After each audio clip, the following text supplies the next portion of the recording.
मई दिवस के इतिहास में यह पहली बार होगा जब 1 मई को हमारे देश की ही नहीं सारी दुनिया की सड़कों पर हम मेहनत कशों के पदचापों की आवाज़ नहीं गूंज रही। यह पहली बार होगा जब 1 मई को हम मेहनत कशों के पाँवों की दमक से धरती धड़ धड़ नहीं धड़क रही। हमारी तनी हुई मुट्ठियों और आसमान गूंजाते नारों की बिजली जुल्मी निजाम के सर पर तर तर नहीं तड़क रही। आज करीब 40 दिन से देश में मौत के डर का सन्नाटा पसरा है।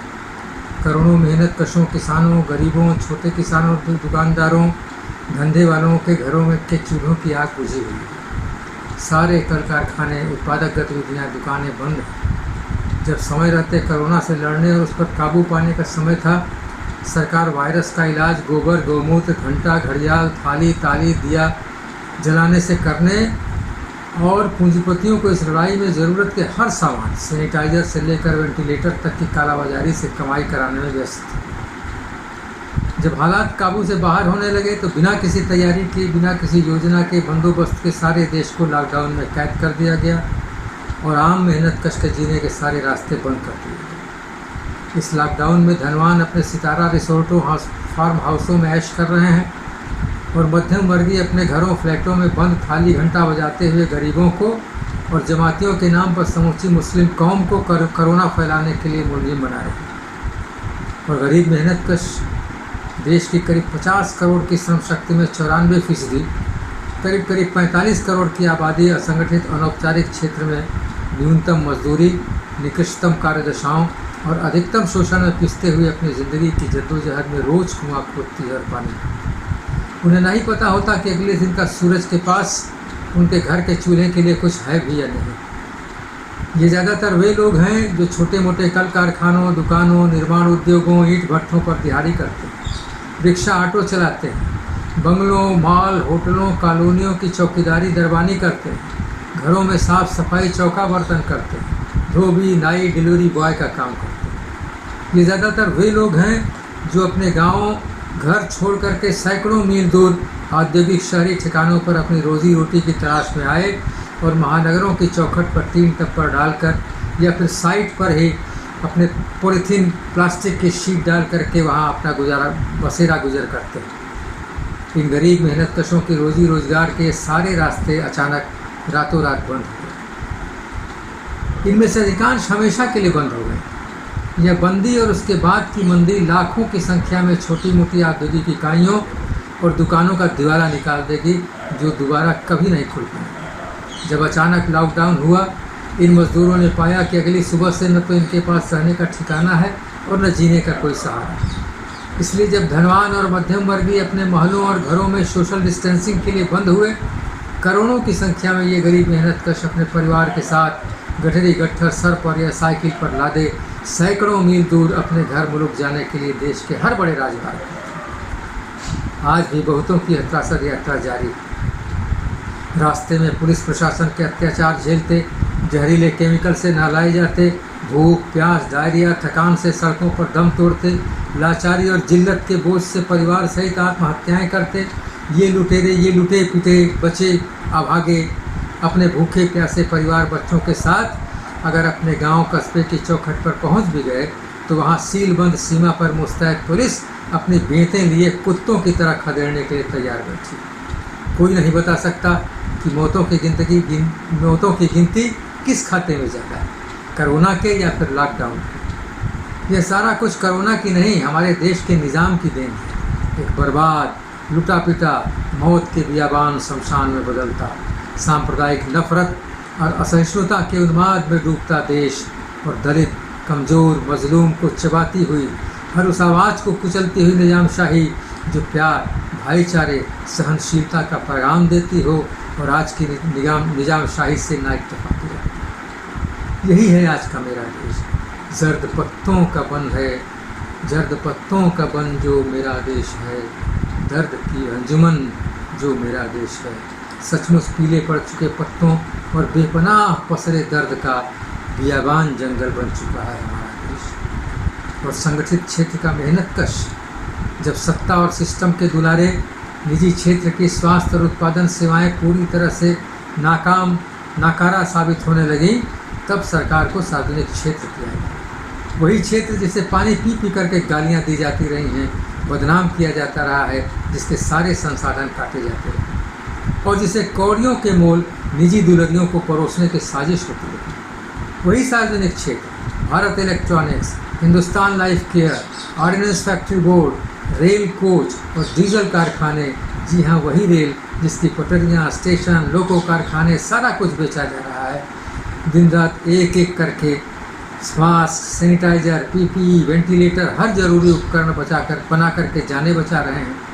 सरकारी अस्पतालों के डॉक्टर और स्टाफ बिना सुरक्षा किटों के अपनी जानें कुर्बान करके लोगों की जानें बचा रहे हैं।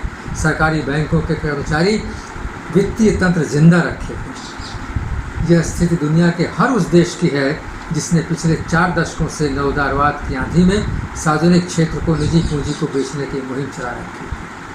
यही कारण है कि आज एक बार फिर से दुनिया में खुद पूंजी के पैरोकार फाइनेंशियल टाइम्स जैसे बड़े बड़े अखबार, फ्रांस के राष्ट्रपति और यहाँ तक कि पोप फ्रांसिस भी स्वास्थ्य, शिक्षा और जीवन की तमाम बुनियादी ज़रूरतों को अनिवार्य रूप से सार्वजनिक क्षेत्र में लेने, हर नागरिक के लिए न्यूनतम नगद आय की गारंटी करने और गरीब देश के विदेशी कर्जों की माफ़ी की बात करने लगी। मगर हमारे देश में इस तरह की कोई भी आवाज़ आज भी देशद्रोह और मॉब लिंचिंग की सज़ा के काबिल मानी जाती है। आज जब देश के मेहनत कश जान की बाजी लगाकर इस संकट से जूझने में लगे हैं, सरकार के पास हम मेहनत कशों और आम जनता को लूटने के सिवा देने को कुछ भी नहीं।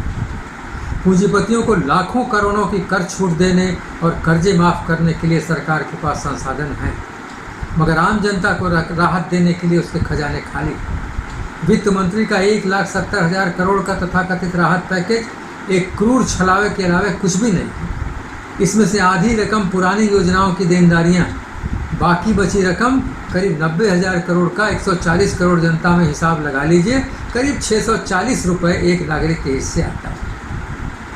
और इसमें भी प्रति पैकेट भोजन के स्वीकृत 40 रुपये में ईमानदार सरकार के कारकुनों को 25 रुपये रिश्वत चाहिए। इस दरिया दिली के लिए सरकार आम जनता से अपने अलग से बनाए प्रधानमंत्री केयर कोष के लिए गहने रकम मांग रही है, जिसके खर्चों का कोई ऑडिट नहीं हो। और दूसरी तरफ सरकार हम कर्मचारियों और पेंशनरों के महंगाई भत्ते पर रोक लगा रही है। और यह सब तब जब सरकार के पास FDI का रिकॉर्ड कोष है, रिकॉर्ड अनाज भंडार है और तेल की घटी कीमतों से सरकार लाखों करोड़ की कमाई जनता से कर रही है। आने वाले दिन और भी चुनौती दी। आज सारा देश लॉकडाउन में कैद है। कल जब यह कैद खत्म होगी, आर्थिक औद्योगिक गतिविधियां फिर से शुरू होंगी, तो लाखों की संख्या में औद्योगिक इकाइयाँ हमेशा के लिए बंद हो चुकी होंगी और उनके साथ करोड़ों की संख्या में रोजगार के अवसर भी हमेशा के लिए खत्म हो चुके हैं। करोड़ों की संख्या में अपने घरों को लौट चुके मजदूरों को भूख एक बार फिर अपना श्रम और सम्मान बेचकर चंद सांसें कमाने की गरज लिए श्रम बाजार में लौटने को मजबूर कर, मगर तब वहाँ जिल्लत और दुत्कार के सिवा कुछ नहीं। समाज में सांप्रदायिक नफरत और असहिष्णुता के जहर का उन्माद तब चरम पर पहुँच चुका हो। सारे कुछ के लिए मुसलमान, आरक्षण यानी दलित और प्रगतिशील लोकतांत्रिक आवाज़ों को जिम्मेदार ठहराते हुए सरकारी संरक्षण में लंपट वाहिनियों द्वारा शिकार और फांसीवाद का तांडव शुरू होगा और तब शुरू होगी मेहनत कश वर्ग की अग्नि परीक्षा। आने वाले वक्त में हम मेहनत कशों की लड़ाई इस देश को बचाने की, हर श्रमशील मनुष्य की रोटी, सम्मान और अमन के संघर्ष में जूझने और उसे नेतृत्व देने का दायित्व हम पर है। यह लड़ाई हमारे काम के अधिकार की लड़ाई है, मेहनत के अवसर, उसके पूरे दाम और सम्मान का संघर्ष। इसकी शुरुआत किसी भी सार्वजनिक उपक्रम के निजीकरण पर पूरी तरह से रोक और स्वास्थ्य, शिक्षा समेत जीवन की सारी बुनियादी ज़रूरतों के उद्योगों को वापस पूरी तरह सार्वजनिक क्षेत्र में लेकर पूरे संसाधन दिए जाने के लिए संघर्ष से हो। आज से 107 साल पहले 1913 के मई दिवस के लिए लिखे अपने पर्चे में लेनिन ने कहा था कि दमन चाहे जितना बर्बर और आक्रामक हो, अपने आप में किसी देश में क्रांति के लिए काफ़ी नहीं होता। ज़्यादातर मामलों में यह काफ़ी नहीं होता कि दमित वर्ग इस नतीजे पर पहुंच चुका हो कि वह अब पुराने तौर तरीक़ों से शासित होने के लिए हरगिज़ तैयार नहीं है और चीज़ों को बदलना हो। उतना ही ज़रूरी ये भी है कि शासक वर्ग भी इस नतीजे पर पहुँचे कि वह अब पुराने तौर तरीक़ों से शासन कर पाने की हैसियत में नहीं है। ये दोनों स्थितियाँ मिलकर दमित वर्गों को एक राजनीतिक वर्ग में विकसित करती हैं। आज हमारे सामने यही चुनौती है। न केवल व्यापक श्रमशील वर्गों को इस अनुभूति तक पहुंचाने की कि अब उन्हें वर्तमान शासन हरगिज मंजूर नहीं है, बल्कि शासक वर्गों को भी इस नतीजे पर पहुंचाने की कि अब वे पुरानी जहरीली चालों से राज नहीं कर सकते। इसलिए हम लड़ेंगे साथी, हम लड़ेंगे कि लड़े बिना ज़िंदगी नहीं मिलती। हम लड़ेंगे कि हम जिंदा हैं, हमें ख़त्म करने की उनकी तमाम कोशिशों के बावजूद। हम लड़ेंगे कि हम डरना और हारना भूल चुके हैं। हम लड़ेंगे अपने लिए और अपने आने वाली नस्लों के लिए। हम लड़ेंगे कि हमारी आने वाली नस्लें अपने बहते पसीनों और तली हुई मुट्ठियों के गुरूर के साथ कह सकें, हम जिंदा कौम हैं, हम जिंदा कौम थे और हम जिंदा कौम रहेंगे। इनकलाब जिंदाबाद।